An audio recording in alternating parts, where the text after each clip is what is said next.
고린도도 해양 도시예요. 배가 많이 왔다 갔다 하겠죠, 그죠? 그러다 보니까 여러 가지 문화와 문명이 같이 들어오는 거죠. 마음적인 거, 정신적인 거, 영적인 것도 같이 소통을 하게 되어 있다는 거죠. 그곳에 교회가 생겼어요. 사도 바울이 전도를 하고 선교를 하면서 교회가 생겼는데 그 교회 이름이 고린도 교회인 거죠. 고린도 교회는 어떤 교회였냐면 고린도 교회는 매우 화려했던 교회예요. 어떤 면으로 화려했느냐 하면 방언, 통역, 막 이런 은사와 관련된 성경이 어디에 쓰여 있을까요? 고린도전서에 담겨져 있어요. 고린도전서 12장부터 14장을 읽어보면 은사와 관련된 내용이 기록되어 있어요. 성령으로 아니하고는 누구든지 예수를 뭐라고 할 수 없다고요? 예수님은 주님입니다. 그랬다면 그는 무엇으로만 그걸 할 수 있다는 거예요? 성령으로만. 성령님이 여러분 안에 계십니까? 그러면 망설여지는 거예요. 왜 망설여질까요? 안 느껴지니까. 우리는 뭘로 확신하면 돼요? 말씀으로 확신하면 되는 거예요. 믿으시기 바랍니다. 성령으로 아니하고는 예수를 뭐라 할 수 없다고요? 주님이라고 할 수 없다. 그러니 우리가 예수를 주라고 고백한다면 우리 안에 누가 계셔요? 성령님이 계신 줄로 믿으시기 바랍니다. 고린도 교회 안에 이런 은사들이 나타나고 있는데 이 은사들은 누가 주시는 거라고요? 성령이 주시는데 뭐에 따라 준다고요? 이 모든 일은 같은 한 성령이 행하사 그의 뭐대로요? 뜻대로. 누구의 뜻에 달려 있다고요? 성령님의 뜻에 달려 있다고요. 성령 하나님도 누구에겐가 방언을 줬을 때 이 사람이 다른 사람보다 믿음이 더 좋기 때문이 아니라는 거. 고린도 교회가 그런 은사들이 많았던 교회예요. 그만큼 화려했던 교회가 어떤 교회냐 하면 고린도 교회라는 거죠. 이 고린도 교회는 이렇게 겉으로는 너무나 화려했어요. 그래서 옆에서 보면 늘 시끌벅적한 거죠. 그런데 내용은 썩었던 교회가 어디냐면 고린도 교회. 그러니까 그 교회에 뭐가 있었냐면 분쟁이 있었다는 거예요. 당파가 딱 지어져서 베드로처럼 믿는 게 제일 좋은 거야. 베드로파가 생겼어요. 바울처럼 믿는 게 제일 좋은 거야. 바울파가 생겼어요.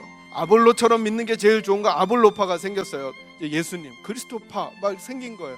그리고는 서로가 교회 안에서 싸우는 거예요. 은사도 많고 언변과 지식에 뛰어난 사람들인데도 불구하고 당파가 지어져서 교회가 싸우더라는 거예요.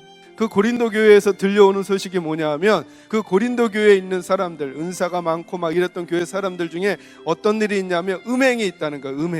음행이 있는데 이런 일은 이방인들도 하지 않는 짓이라는 거예요. 어디에서요? 은사가 많고 화려했던 고린도 교회 안에서. 고린도 교회에 어떤 일이 있었냐면 성도들 간에 뭔가 이렇게 갈등이 있었나 봐요. 그걸 가지고 여기저기 고소하고 고발하는 일이 있었다는 거예요. 그렇게 은사가 뛰어나고 여러 가지 은사를 체험하면서 누구보다도 더 하나님의 뜻에 민감하다고 생각하고 지냈던 고린도 교회 안에 성도들 간에 송사 사건이 막 일어났다는 거예요. 그거 하나 하나님의 방식으로 해결할 만한 지혜가 너희들 가운데 없느냐. 그런 일들로 고린도 교회가 내적으로 썩어 있었다는 거죠. 음식 문제로도 부자들은 부자들끼리 좋은 걸 먹고 성찬을 하는데 말이에요. 성찬을 하는데 가난한 사람들에겐 조금의 부스러기만 남겨주는 그런 교회. 은사는 이렇게 화려한데 여러분이 잘 아는 것처럼 고린도서 8장에는 먹는 문제로 서로 판단하는, 어떤 사람은 나는 뭘 안 먹으니까 너보다 믿음이 난 좋은 사람이야 이렇게 막 함부로 막 판단하고, 어떤 사람은 야 믿음 안에서 그것도 못 먹어 그러면서 그거 가지고 막 판단하고 그러면서 갈등하고 싸우는 게 고린도 교회였다는 거예요. 이런 교회가 하나님에게 방해가 될까요? 하나님에게 유익이 될까요? 이런 교회는 하나님에게 방해만 되는 교회 아니겠어요? 그런데 하나님 스스로 하나님께서 이 교회를 교회라고 말씀하신다. 우리들도 이건 교회가 아니다라고 하고 싶은 교회를 하나님은 뭐라고 하느냐 하면 이건 내 교회다 이렇게 말씀하죠. 버려져야만 마땅하지만 버릴 수 없는, 그리고 버리시지 아니하시는 하나님의 사랑이 고린도전서의 핵심인 거죠. 우린 정말 당당히 하나님 앞에 나는 하나님의 자녀라고 말할 만한 모습의 사람인가, 너처럼 예수 믿으려면 차라리 믿지 않는 게 좋겠다라고 하는 평가를 들을 만한 삶이 우리들에게는 없었냐고요.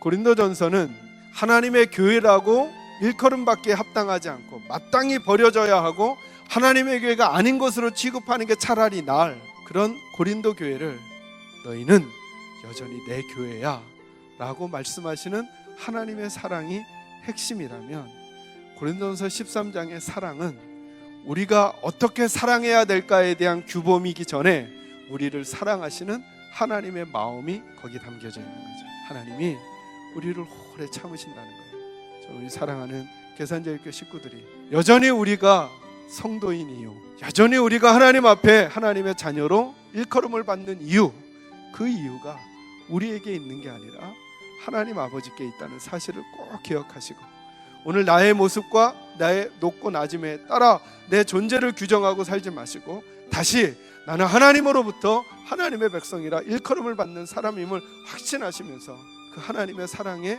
항복되어 살아갈 수 있는 저와 여러분이 될 수 있기를 주님의 이름으로 축원합니다.